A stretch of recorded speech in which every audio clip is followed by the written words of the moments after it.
I don't mean to be disrespectful to a man of your, position and caliber, right? And the truth is that we're both entering, shall we say, the latter prime of our life. But how do you manage?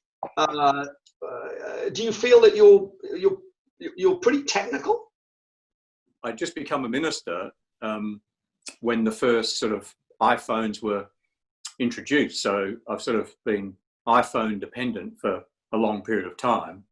And I did find that when I retired, you had to sort of upskill yourself because there were a whole range of things which other people just did for you, and you had to just sort of polish the marbles on top. So not being completely dependent on a whole sort of infrastructure, either departmental or ministerial office, actually liberates you to keep some of your skills up to date.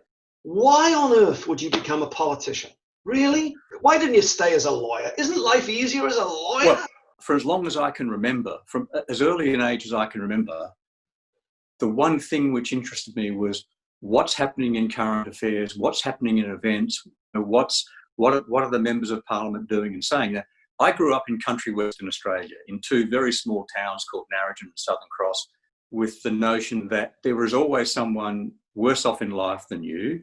Your obligation is to try and make things better, to give a helping hand. And and because I had that initial interest in sort of current affairs and politics, when I was young and silly, I used to think the only way I can advance that is through the Parliament, become a member of Parliament, become a minister. I now, of course, know that there are multiple ways in which you can make such a contribution, whether it's from business, from civil society, from the bureaucracy, whatever. And so, in a sense, it's living the dream. I mean, if I had never gone into Parliament, I would have spent the rest of my life saying, why didn't I give that a go? And so what I say to young people now, I say, look, this is a very tough, business and industry that you want to get yourself into. And it's much tougher now than even when I left, in terms of the multiplicity of, social media, focus on everyone's activities, etc. You can't go anywhere and make a comment anywhere. The news cycle is constant. Exactly. And so it's much tougher now in the half dozen years since I left. So let me ask you this. My dad is, I think I told you in the past, is a Welsh Baptist minister, right? So I grew up listening to Welsh oratory and I kind of schooled almost in just my father and the way that he spoke brilliantly Sunday after Sunday. And occasionally, you can be, you're sort of fairly naturally polished, right? And of course, the more experience that you have, the more polished you become. I wonder sometimes whether that can come off as not being authentic. Well, I think this goes right to the heart of sort of, like in the end, you have to be yourself. So when I first started as a member of Parliament, and you do door stops and you do interviews, what I then do, I won't do it with this one. I'll rely upon your editing and the like.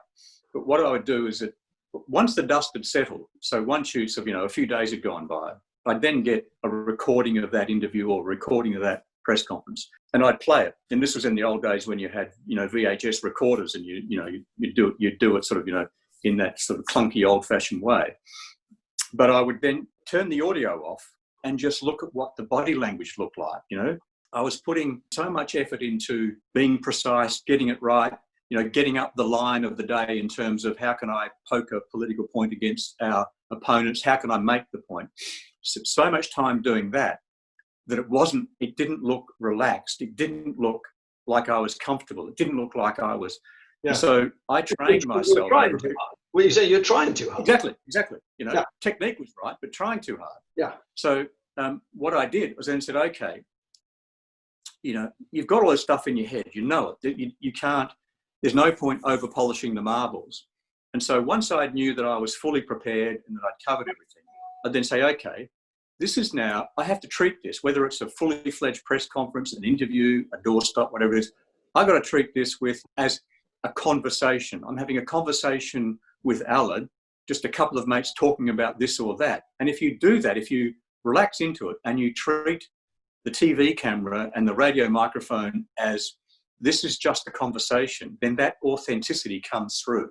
So, I mean, it's funny, these things go in directions. I'm just wondering, look, one of the hardest things to do is public speaking, is being out front. And for so many executives and leaders, and in our modern political age, your ability to project actually wins you votes, sometimes form over substance. Yeah. How do you cope with nerves? It's the number one question I get. Well, how do you cope with nerves? And you're a polished guy, right? Come on, you've had years of experience. You are a lot less nervous than other people. But if you put yourself in the shoes of people who are terrified of this, what's your advice?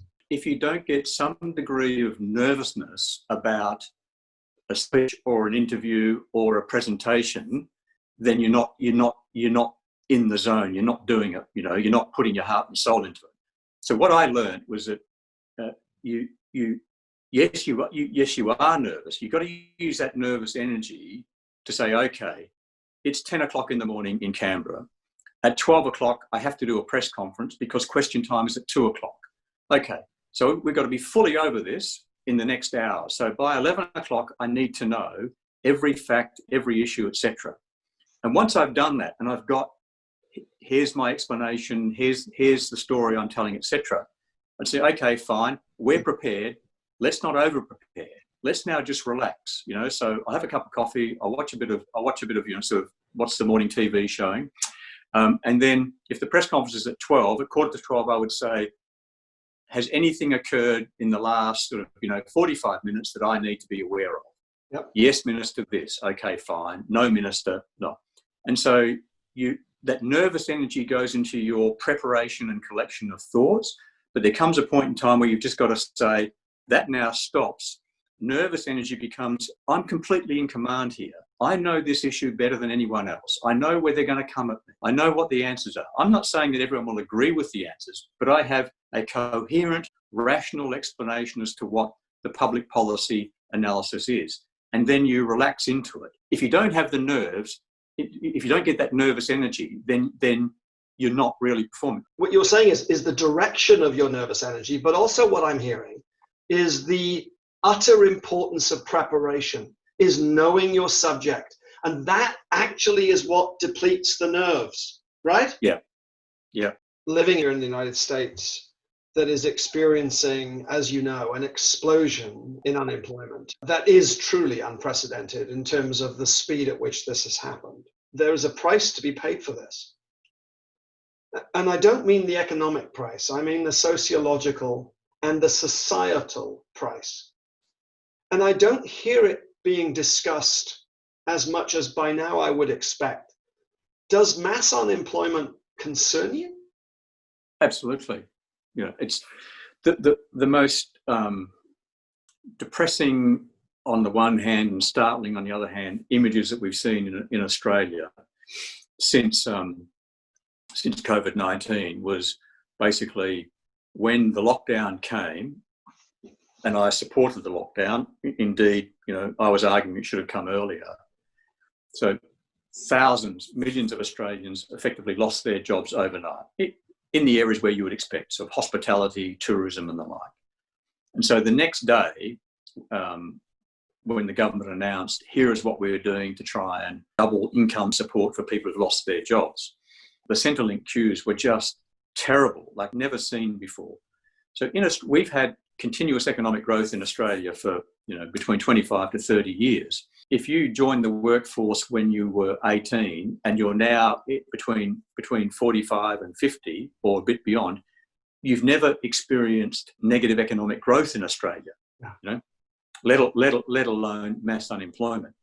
So we've done a response which is slightly different to Boris Johnson's response in terms of what we call the JobKeeper initiative. But I think the key thing is, we will get out of the lockdown. It'll be released slowly. And then it's how do we get people back into those positions they were in before? And the grim, dark reality is that there'll be some people who will never go back to where they were and they won't find other opportunities. So the two great tragedies of all of this have been the unnecessary deaths, which have been caused by inaction or lack of committed action, or action too late, and in a sense, that's not said too critically, because with a novel virus, you find it as you go.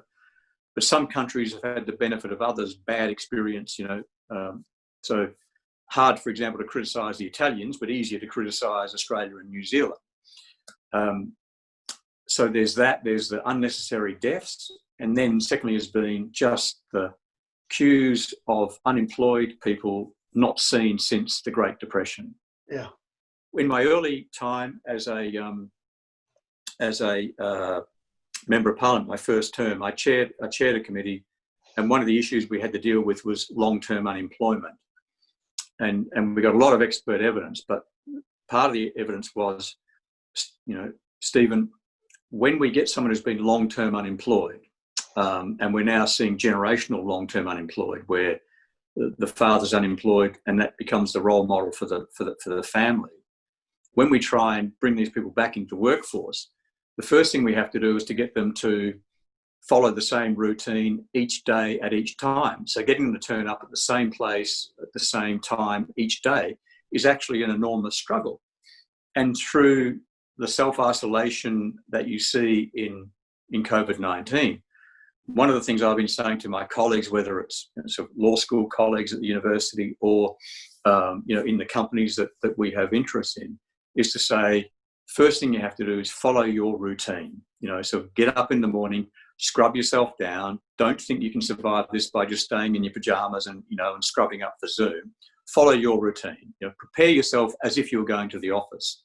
And then instead of going to the office, you go to your study or to the area of your apartment that you've reserved for work, and you work, and then you emerge and have a cup of coffee at morning tea time and have lunch or whatever, have a sandwich.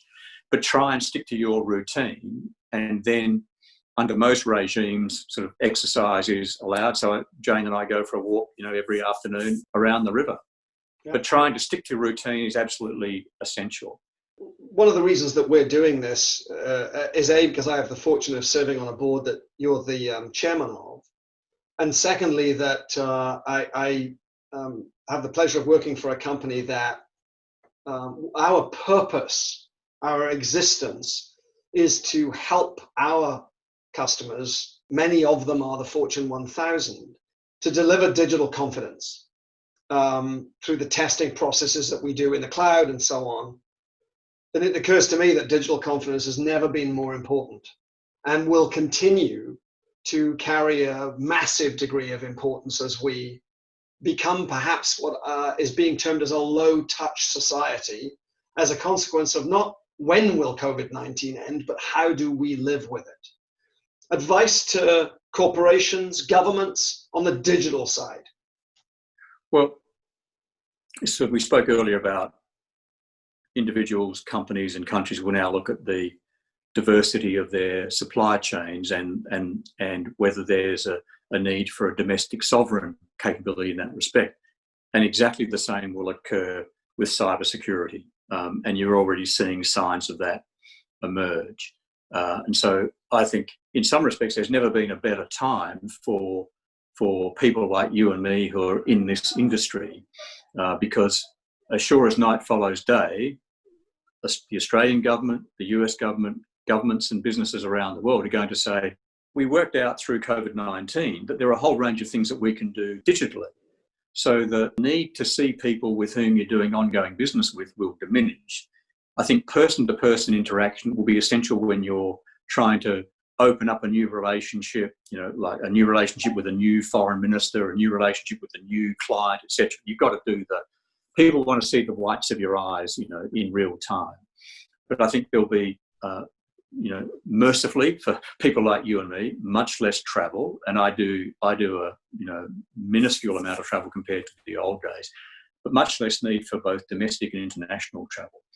But that will also say, okay, if we're going to have serious conversations, then we need to make sure there's security associated with that. Zoom is a terrific, easy platform, but it's the classic of many apps. Let's do a nice platform. Oh, there might be a security issue. Let's now try and put a lockbox around it. Focus will turn to, let's start with a lockbox and then go from there. So I think, for your team, for your employees, for your colleagues, for the two companies that I chair who are involved in in cybersecurity. Potentially, there's never been a better time for people to start saying, whether they're government ministers or whether they're individuals, well, what's Australia doing about its sovereign domestic capability in this space? What secure, diverse supply lines or supply chains or data chains do we have to give us confidence that what we're feeding into is not going to be used inappropriately? So people might have confidence that if we're in the clouds and the ultimate storer of that is in the United States, that might be one thing. But if the ultimate storer is another country, you might say, well, that's problematic. You might even say, well, actually, if the data is held in the United States, then the United States has some access to that. Maybe it's best off we store it here, but have supply chains which interlink our colleagues and our friends. So it's the ill wind that never blows no good. And so a focus on digital security, how we can use digital to maximise business and other relationships. I think that will be one of the strands which comes out of COVID-19. Stephen, thank you so much for giving us time in your morning. It's getting a little dark here.